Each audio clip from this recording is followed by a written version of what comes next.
સૌથી મોટા સમાચાર મળી રહ્યા છે જયરાજ આહિર કેસમાં ભાવનગર બગદાણા વિવાદમાં સૌથી મોટા સમાચાર જયરાજ આહિરને આઈજી ઓફિસનું તેડું આવ્યું ત્યારે આખરે જયરાજ આહિરને એસઆઈટી દ્વારા બોલાવવામાં આવ્યા અને જયરાજ આહિર આઈજી ઓફિસે પહોંચી ગયા। સૌથી મહત્વપૂર્ણ બાબત માફી પ્રકરણથી શરૂ થયેલો સમગ્ર મામલો ક્યાંક હુમલો થયો, માફી થઈ, ત્યારબાદ રાજનીતિની વાતો થઈને હવે આખરે એસઆઈટી સમક્ષ જયરાજ આહિર ઉપસ્થિત થયા અને નવનીત બાલદિયાએ જે પ્રકારે આક્ષેપ કર્યા હતા કે હું પુરાવા તો રજૂ કર્યા છે તેને ઉઠાવી લેશે।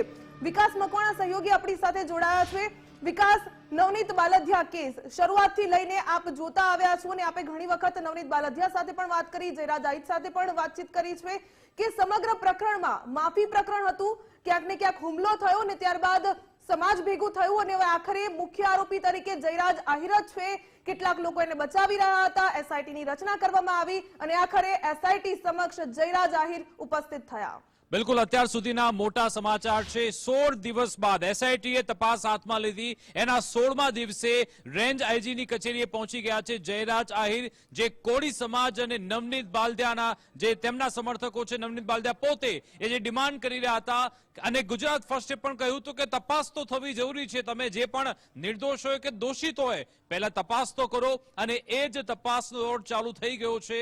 જયરાજ આહિર ભાવનગર રેન્જ આઈજીની ઓફિસે પહોંચ્યા, એસઆઈટી સમક્ષ એમનું નિવેદન લેવામાં આવનાર છે। લગભગ 10 મિનિટ કરતા વધારેનો સમય વીતી ગયો છે। જયરાજ આહિર એમના પોતાના સમર્થકો સાથે અહીંયા પહોંચ્યા હતા, જો કે એમણે મીડિયાના એક પણ સવાલનો જવાબ નથી આપ્યો। તમામ માધ્યમના લોકો ત્યાં હાજર હતા, રિપોર્ટર હાજર હતા। એમણે પૂછ્યું, જયરાજ આહિર, શું તમે આમાં મારામારીમાં સામેલ છો? શું તમે કોઈ કાવતરું ઘડ્યું હતું? જો કે જયરાજ આહિર મૌન હતા। જયરાજ આહિર અત્યારે કશું જ બોલવા તૈયાર નથી, પણ હવે મોટું સસ્પેન્સ એ છે કે શું આજે જયરાજ આહિરની ધરપકડ થઈ જશે? શું જયરાજ આહિરની અટકાયત કરવામાં આવશે કે પછી એમને પૂછપરછ બાદ ત્યાંથી જવા દેવામાં આવશે? એક અત્યાર સુધીનો મોટો યક્ષ પ્રશ્ન છે। એસઆઈટી 5 જાન્યુઆરીથી જ્યારથી એસઆઈટી તપાસ હાથમાં લીધી, એક પણ સ્ટેટમેન્ટ એસઆઈટી તરફથી આપવામાં નથી આવ્યું। એસઆઈટીએ તપાસ ચોક્કસથી કરી, ઘણા બધા એવા લોકો છે જેમને બતાવ્યા નથી પરંતુ એમની પૂછપરછ કરી છે। ઘણા એવા લોકો છે કે જેમની સીધી રીતે અટકાયત કરી, જેમાં 3 છેલ્લા આરોપી એસઆઈટીએ ઝડપ્યા।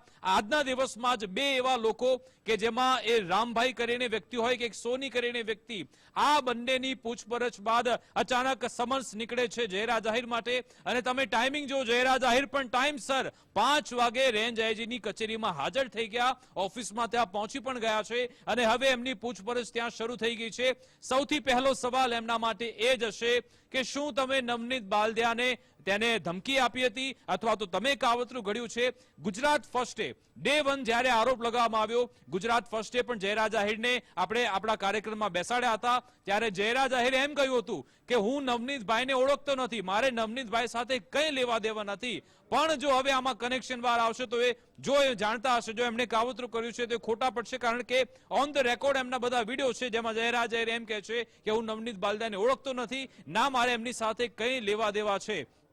અને હવે જયરાજ આહિર એ જે ઓડિયો ક્લિપ વાયરલ થઈ હતી જેમાં નવનીત બાલદિયા અને જયરાજ આહિર જે સંવાદ કરી રહ્યા હતા, એ ઓડિયોની પુષ્ટિ થઈ નથી, પણ હવે પહેલો સવાલ તો એ જ હશે કે શું નવનીત બાલદિયાને તમે ધમકી આપી હતી? ફોન કોલ તમારો જ છે અને જો એફએસએલ નો ડેટા આવી ગયો છે અથવા તો કંઈ પણ ટેકનિકલ સર્વેલન્સ જે પણ થયું હશે એમાં જે કનેક્શન કડી પોલીસને મળી હશે એની પૂછપરછ કરવામાં આવશે। અત્યાર સુધીમાં મુખ્ય આરોપી નાજુ છે, નાજુને મુખ્ય આરોપી બતાવવામાં આવ્યો છે પોલીસની એફઆઈઆર અનુસાર। શું હવે મુખ્ય આરોપી તરીકે જયરાજ આહિર આમાં આવે છે કે કેમ, એના પર નજર છે। નવનીત બાલદિયા આજે કોન્ફિડન્સમાં જોવા મળ્યા, જેવી એસઆઈટીનું સમન્સ આવ્યું, નવનીત બાલદિયાએ કહ્યું કે મને પૂરેપૂરો વિશ્વાસ છે કે મારા પુરાવાના આધારે જયરાજ આહિર મુખ્ય કાવતરાખોર બનવાના છે।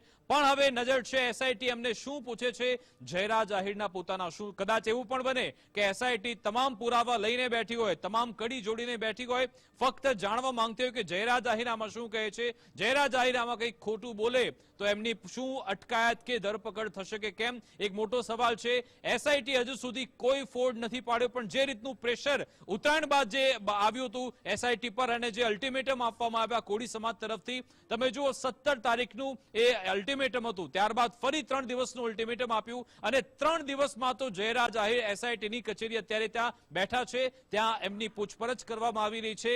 જયરાજ આહિરે અત્યારે તો મૌન ધારણ કર્યું છે, પણ એસઆઈટી સમક્ષ સમક્ષ આ મૌન નહીં ચાલે. જો એસઆઈટીને યોગ્ય જવાબ ન આપવામાં આવ્યો તો એમની સામે કાર્યવાહી પણ થઈ શકે છે. આમ પહેલા સમાચાર એવા હતા સૂત્રો તરફથી કે કદાચ આજે જયરાજ આહિર ત્યાં હાજર નહીં થાય, કદાચ પહેલું બીજું ત્રીજું સમન્સ આવશે, પણ ના, પહેલા જ સમન્સમાં જયરાજ આહિર ત્યાં પહોંચી ગયા છે.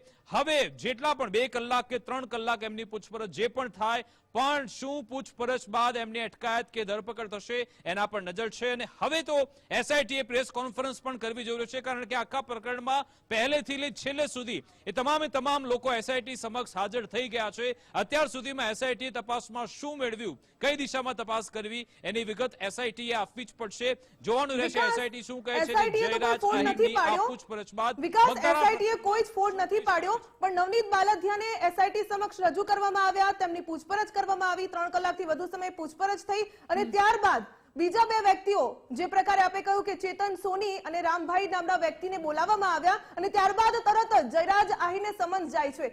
જે પ્રકારે ઓડિયો ક્લિપમાં જયરાજ વાત કરી રહ્યા હતા કે કોમન વ્યક્તિ થ્રુ મેં કોલ કર્યો હતો, વાત થઈ હતી, શું આ કોમન વ્યક્તિ આ 2 હોઈ શકે? આ કનેક્શનને લીધે જયરાજ આહિર અત્યારે એસઆઈટી સુધી પહોંચી ગયા લાગી રહ્યું છે. બિલકુલ, રામભાઈ નામના જે વ્યક્તિ છે એ બગદાણાના જ હોવાનું કહેવાય છે અને જયરાજ આહિરે રામભાઈને ફોન કર્યો હોવાની વિગતો છે. એટલા આધારે જ રામભાઈને ત્યાં બોલાવવામાં આવ્યા હતા. અને બીજા જે વ્યક્તિ છે એ સૂત્રો કહી રહ્યા છે, કન્ફર્મ નથી, પણ વિગત એવી છે કે એમનું પણ કોઈ પોલિટિકલ કનેક્શન છે. જે સોનીની વાત થઈ રહી છે, એમનું પણ કોઈ બહુ મજબૂત પોલિટિકલ બેકગ્રાઉન્ડ છે, સાથે સાથે ઘણા એવા પોલીસ કર્મીઓ સાથે ઘનિષ્ઠ સંબંધ પણ ધરાવે છે, એવી વિગત પણ છે. જો કે આ એક ફોન કોલ વાળી ચોક્કસથી વાત છે કે ભાઈ જયરાજ આહિરે કદાચ આ રામભાઈને ફોન કર્યો હતો, આખરે કેમ ફોન થયો હતો એ વિશે તપાસ કરવામાં આવશે. હવે નજર છે એસઆઈટીના નિવેદન પર. જયરાજ આહિર શું કહે છે એના પર આપણે અપડેટ્સ આપતા રહીશું. જી વિકાસ, બિલકુલ આભાર આપનો.